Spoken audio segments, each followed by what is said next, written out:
Idaho's historic Statehouse in Boise is closed for renovation, restoration, and remodeling.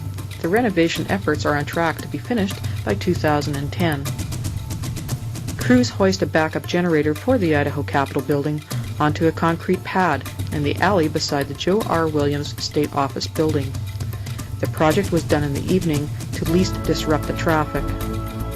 The reflecting facade of the Williams building, also known as the Hall of Mirrors, caught part of the action. This huge New York vault, with a safe inside of it, was placed in the basement of the state capitol within the treasurer's suite years ago. They're impossible to lift, so they're staying right where they are. Once the renovation is complete, the state treasurer will again occupy these offices. Ceilings throughout the Idaho Statehouse were made by Italian immigrants, far cheaper in 1913 than true marble. In 2008, marble would be far cheaper, but the sculptured ceilings are part of the history and thus part of the restoration work. These decorative columns in the governor's suite aren't marble at all.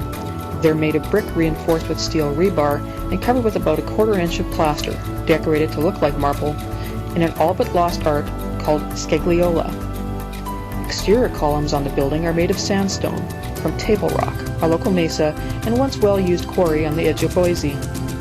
The entire exterior of Idaho Statehouse is also covered with a sandstone facade, hiding the brick structure beneath it.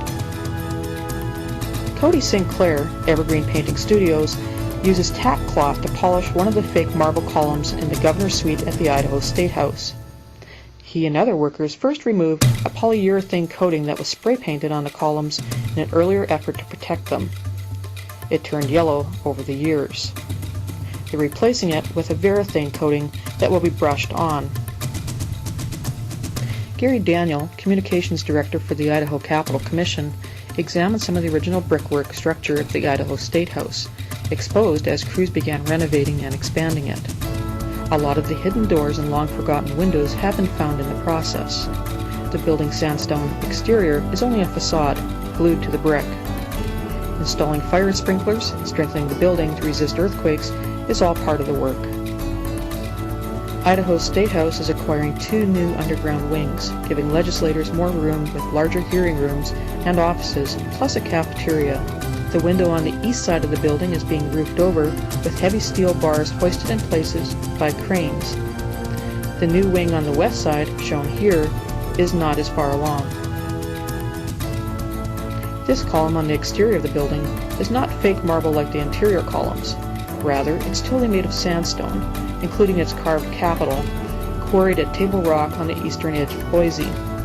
The old quarry there is close to what started out as Idaho's territorial prison in 1870, then served as the state prison from 1890 until 1973.